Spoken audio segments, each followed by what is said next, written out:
अस्सलाम वालेकुम नाज़रीन, मैं हूं वसीम अली और आप देख रहे हैं चैनल न्यूज़ पॉइंट। आपको अपने यूट्यूब चैनल के ऊपर करूंगा वेलकम। नाज़रीन, 3 मुख्तलिफ न्यूज़ हैं जो आपके साथ डिस्कस करनी है। जो पहली न्यूज़ है वो शेख रशीद के हवाले से है। कल शेख रशीद ने एक प्रेस कॉन्फ्रेंस की और उस प्रेस कॉन्फ्रेंस के अंदर उन्होंने एक बड़ा ही नुक्ते को वाज़ेह तौर पर बयान किया है। उन्होंने कहा जी ये जो रवां साल है इसके अंदर नए इंतखाबात के ऊपर जो है वो गौर किया जा सकता है, नए इंतखाबात की तरफ हम जा सकते हैं। तो उनका ये बयानिया इसलिए था कि चूँकि इन्हें पता है कि अदम एतमाद की तारीख जो है वो अपोजिशन ने जो पेश किया उसके अंदर अपोजिशन के पास जो है वो स्ट्रेंथ है और ये चाह रहे हैं और हुकूमत के अंदर इस चीज़ के ऊपर जो है वो गवर्नमेंट जो है वो इस वक्त इमरान खान साहब उनके जो वफाकी वज़ीर हैं वो इस चीज़ के ऊपर एग्री कर रहे हैं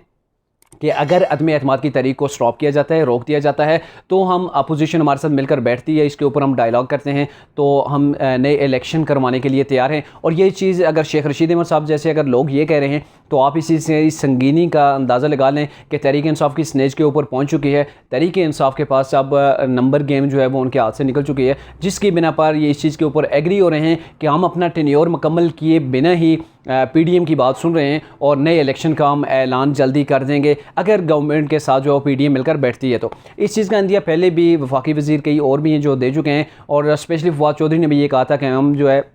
मुज़ाकरात चाहते हैं, मुज़ाकरात की टेबल के ऊपर अगर बैठकर कोई मामला हल होता है, नए इलेक्शन की अगर बात की जाती है तो भी हम उसके लिए एग्री हैं। और दूसरी बात यह है कि शेख रशीद ने वहाँ पर एक और बात की, उन्होंने कहा जी अगर पीडीएम दावे कर रही है कि हमारे 14, 15, 20, 25 बंदे जो है वो उनके पास हैं, तो पीडीएम के बंदे भी हमारे साथ रब्ते में हैं। हमने भी पीडीएम के बंदों को घेरा हुआ है, अपोजिशन की मुख्तलिफ जमातों के बंदों को हमने घेरा हुआ है जो हमारे साथ चलेंगे, हमारी उनसे बात चल रही है। अच्छा, ये जैसे ही शेख रशीद साहब ने ये बात की तो उससे 10-15 मिनट के बाद ही इमरान खान साहब टीवी के ऊपर नमूदार हुए और उन्होंने ख़िताब किया। उनका जो ये ख़िताब था वो पाकिस्तान की आवाम से नहीं था, चूँकि जब वज़ीर-ए-आज़म ख़िताब करता है तो पूरी पब्लिक से करता है, पूरे मुल्क से करता है, लेकिन इमरान खान साहब का ये जो ख़िताब था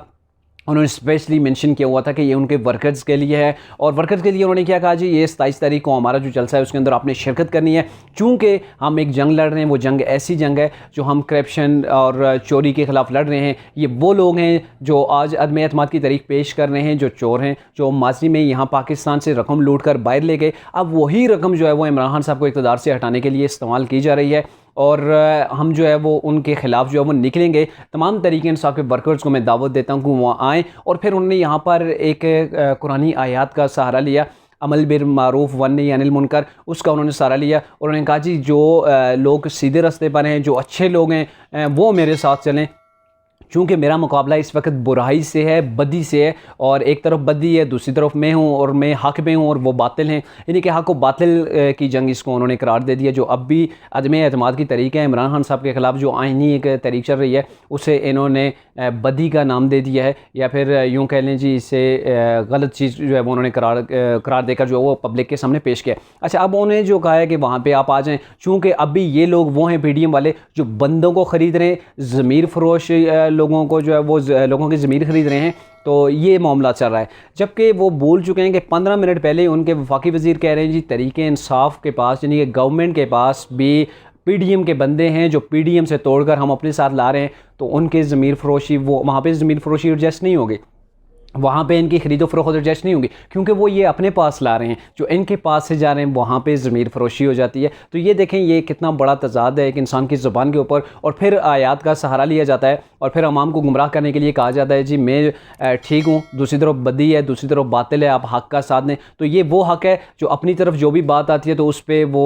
वाह करते हैं और उसकी दाद देते हैं, लेकिन कोई इनका दूसरी पार्टी के अंदर जाता है, भले वो ज़मीर की अपनी आवाज़ सुन कर गया हो, लेकिन यह है कि वो जो है वो ज़मीर फ़रोश हो जाता है। अच्छा, ज़मीर फ़रोशी से आपको बताते चलें कि कल फवाद चौधरी जब सुप्रीम कोर्ट से बाहर आए तो वहाँ पे साफ़ियों ने उनसे एक सवाल किया और बड़ा इंटरेस्टिंग सवाल था। उन्होंने ये पूछा कि आपकी पार्टी से जो मुनर्रिफ लोग हैं जो दूसरी पार्टी के अंदर जा रहे हैं, पीडीएम के अंदर जा रहे हैं, इमरान खान साहब के ख़िलाफ़ वोट कास्ट करेंगे, वो तो कुरान पाक के ऊपर हाथ रख कर ये कहने को तैयार हैं, वो अलफ़ उठा कर कहने को तैयार हैं कि उन्होंने कोई फ़ायदा नहीं लिया, उन्होंने कोई पैसा नहीं लिया, एक दहली का जो है वो भी उनके किसी के साथ मुआहिदा नहीं हुआ कि आप हमें पैसे दें, हम तहरीक इंसाफ के ख़िलाफ़ वोट दें। तो आप लोग ये कैसे कह सकते हैं कि वो ज़मीर फ़रोश हैं? तो फवाद चौधरी ने कहा जी हमारे पास ज़मीर फ़रोशी का कोई सबूत नहीं है, अलबत्ता ये नैरेटिव है, एक बयानिया है, या यूँ समझ लीजिए कि ये सिर्फ जो है वो एक सियासी डायलॉग है जिससे जो है वो दूसरों को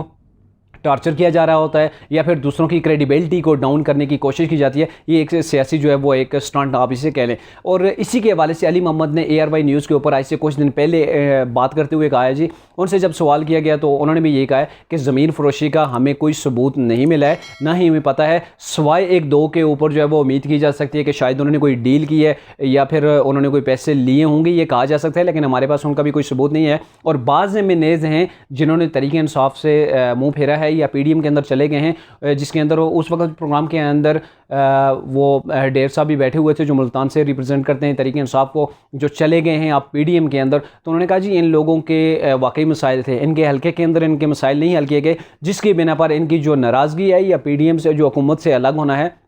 वो बनता है। अब चूंकि तरीके इंसाफ के MNAs की दर्ज हैं, वो 3-4 साल गवर्नमेंट के अंदर रह चुके हैं, 3-4 साल के अंदर वो परफॉर्म नहीं कर सके, उन्होंने वोट लेने होते हैं दोबारा। हर बार जो है वो बक्से चोरी वाला मामला नहीं होते हैं, जब उन्होंने दोबारा वोट लेने होते हैं हल्के के अंदर जाते हैं तो हल्के की आवाम पूछती है कि हमने आपको वोट दिया था, आप हमें रिप्रेजेंट कर रहे थे, आपने हल्के के अंदर क्या किया है। तो ये वो लोग हैं जो हल्के के अंदर दोबारा जा नहीं सकते, इनको जो है वो बुरा भला कहा जाता है, इनके खिलाफ जो है वो लोग कंपेनें रन कर रहे हैं कि इन्होंने कुछ किया ही नहीं है और दावे कितने बड़े कर रहे थे तब्दीली के। तो ये वो लोग हैं जो मजबूरन जो है वो तरीके इंसाफ को छोड़कर दूसरी पार्टियों में जा रहे हैं, चूँकि इनके हल्के के मसाइल को हल नहीं किया गया है और अक्सरियत ही ऐसे लोगों की है जो मसाइल ना हल होने की वजह से अब तरीके इंसाफ को छोड़ रहे हैं या ये समझ रहे हैं कि तरीके इंसाफ को हम समझ कर जो आए थे